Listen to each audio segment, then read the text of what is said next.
Hyderabad book fair లో Telangana publications కు stall కేటాయించలేదనే వార్తలపై book fair society అధ్యక్షుడు యాకూబ్ క్లారిటీ ఇచ్చారు. ఆ పబ్లికేషన్స్ కు అవకాశం కల్పించలేదనే ప్రచారంలో నిజం లేదని చెప్పారు. తెలంగాణ పబ్లికేషన్స్ కు చెందిన కోయ చంద్రమోహన్ గతంలో బుక్ ఫెయిర్ కార్యనిర్వాహక వర్గంలో కార్యదర్శిగా బాధ్యతలు నిర్వర్తించారు. అయితే ఆ కాలానికి సంబంధించిన కీలక రికార్డులు సమర్పించినందున అప్పటి కమిటీ సభ్యులైన జూలూరు గౌరీశంకర్, రాజేశ్వరరావు, కోయ చంద్రమోహన్, శృతి క్రాంత్ భారతీయులను బ్లాక్ లిస్ట్ లో పెట్టినట్లు చెబుతున్న యాకూబ్ తో మా ప్రతినిధి Anjuma face to face. Hyderabad book fair అందుబాటులోకి వచ్చింది. హైదరాబాద్ బుక్ ఫెయిర్ లో అనేక పబ్లికేషన్స్ రచయితలు తమ పుస్తకాలను ప్రదర్శించడము, అమ్మకం, కొనుగోలు చేయడము చేస్తూ ఉంటారు. అయితే తెలంగాణ పబ్లికేషన్స్ కి సంబంధించినటువంటి స్టాల్ ని పెట్టనివ్వలేదు అని చెప్పుకుంటూ తెలంగాణ పబ్లికేషన్స్ తీవ్ర ఆరోపణలు కూడా చేస్తుంది. మరి దీని మీద హైదరాబాద్ బుక్ ఫెయిర్ కి సంబంధించినటువంటి అధ్యక్షులు యాకూబ్ గారు ఏం చెప్తారు ఏంటి అనేది కూడా ఆయన మాటల్లోనే అడిగి తెలుసుకుందాము. నమస్తే సార్. సార్, మన హైదరాబాద్ బుక్ ఫెయిర్ లో అనేక మంది తమ పుస్తకాలను ప్రదర్శిస్తూ ఉంటారు, అమ్మకం, కొనుగోలు అనేవి జరుగుతూ ఉంటాయి. అయితే తెలంగాణ పబ్లికేషన్స్ కి సంబంధించినటువంటి స్టాల్ ని పెట్టనివ్వలేదని, వాళ్ళ పుస్తకాలను నిషేధించారని చెప్పుకుంటూ కూడా తీవ్రంగా ఆరోపణలు చేస్తున్నారు. దీని మీద మీరేమంటారు? అమ్మా, వారు అప్లై చేసిన మాట వాస్తవమే. వాళ్ళది స్క్రీనింగ్ కమిటీలో దానికి సంబంధించినటువంటి దాన్ని స్టాల్ ఇవ్వడం లేదు అని తెలియజేయడం జరిగింది. దానికి సంబంధించి ఆఫీస్కి వచ్చి మాట్లాడాలని కూడా, సొసైటీకి సంబంధించిన ఆఫీస్ బేరర్స్తో కలవాలని కూడా కోరడం జరిగింది. దీనికి ముందు ఒక కథ ఉంది. చంద్రమోహన్ గారు, తెలంగాణ పబ్లికేషన్స్కి సంబంధించిన చంద్రమోహన్ గారు చాలా ఏళ్ల పాటు దీనికి కార్యదర్శిగా ఉన్నారు.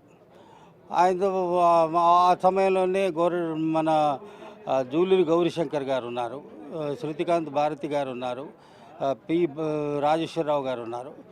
వాళ్లకు సంబంధించిన కొత్త కమిటీ వచ్చిన తర్వాత ఆ సమయంలో జరిగినటువంటి ఆర్థిక లావాదేవీలకు సంబంధించి మినిట్స్ బుక్స్, ఒక సొసైటీ నుంచి కంటిన్యూటీ ఉండే మినిట్స్ బుక్స్, తదితర అంశాలు వివరణలు కోరుతూ ఒక జనరల్ బాడీ అవన్నీ ఇవ్వాలని నిర్ణయం తీసుకుంది. దాని తర్వాత ఒక ప్రత్యేక కమిటీని కూడా ఏర్పరిచింది.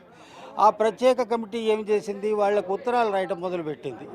ఆ ఉత్తరాలు రాయడం ఒకటి కాదు, 2 సార్లు రాసి, 3వసారి మళ్ళీ జనరల్ బాడీ ఏమని అన్నదంటే, ఎగ్జిక్యూటివ్ కమిటీని కోరింది, వారు మనం కోరినటువంటి విషయాలని మనకు అప్పగించకపోతే భవిష్యత్తులో వారి సభ్యత్వాన్ని రద్దు చేయొచ్చు, లేదు ఈ విషయాన్ని ప్రెస్ మీట్ పెట్టి అందరికీ తెలియజెప్పుతూ, 3 మన అందరూ పార్టిసిపెంట్స్కు సంబంధించిన వాళ్ళకు కూడా తెలియజెప్పచ్చు, 4 భవిష్యత్తులో వాళ్ళు స్టాల్స్ పెట్టకుండా నిలుపుదల చేయొచ్చు అనేది దాంట్లో చేసి, అది ఉత్తర రూపంగా రిజిస్టర్ పోస్ట్లో వాళ్ళకు పంపడం కూడా జరిగింది. ఆ పైన చెప్పిన 4గురిలో దానికి వివరణలు కోరుతూ సమయాన్ని కూడా ఇచ్చాం. వాటికి వివరణలు రాతపూర్వకంగా కానీ ఏ రకంగానూ రాలేదు. అప్పుడు సొసైటీకి సంబంధించినటువంటి విషయాలు ఇటువంటి ఉండగా, ఈ చెప్పినటువంటి 4 అంశాలలో చివరి స్టాల్ నిలుపుదల అనే అంశాన్ని మొన్న ఎగ్జిక్యూటివ్లో నిర్ణయం తీసుకొని స్క్రీనింగ్ కమిటీ టైంలో దాన్ని ఈ రకమైనటువంటి ఇవి ఉన్నాయి కాబట్టి స్టాల్ ఇవ్వకుండా ఆపు చేయడం జరిగింది అనేది చేశాం.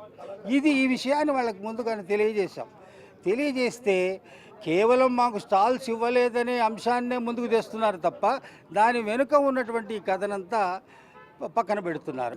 సో హైదరాబాద్ బుక్ ఫెయిర్ లో తమకు స్థానం కల్పించడం లేదు అని తెలంగాణ పబ్లికేషన్స్ ఏవైతే ఆరోపణలు చేస్తుందో వాటన్నింటినీ కూడా హైదరాబాద్ బుక్ ఫెయిర్ సొసైటీ ఖండిస్తున్నామని అయితే చెప్తుంది. అయితే వారి దగ్గర నుంచి ప్రాపర్ డాక్యుమెంట్స్ అనేవి రాలేదు, అందువల్లనే స్టాల్ ని హోల్డ్లో పెట్టడం జరిగింది. ఒకవేళ ఆ డాక్యుమెంట్స్ అన్ని సబ్మిట్ చేస్తే గనుక వాళ్ళకి స్టాల్ పెట్టుకోవడానికి అనుమతిని ఇస్తామని కూడా ఇక్కడ ఉన్నటువంటి హైదరాబాద్ బుక్ ఫెయిర్ సొసైటీకి సంబంధించినటువంటి అధ్యక్షులు కూడా తెలుపుతున్నారు. ఇప్పుడు హరీష్తో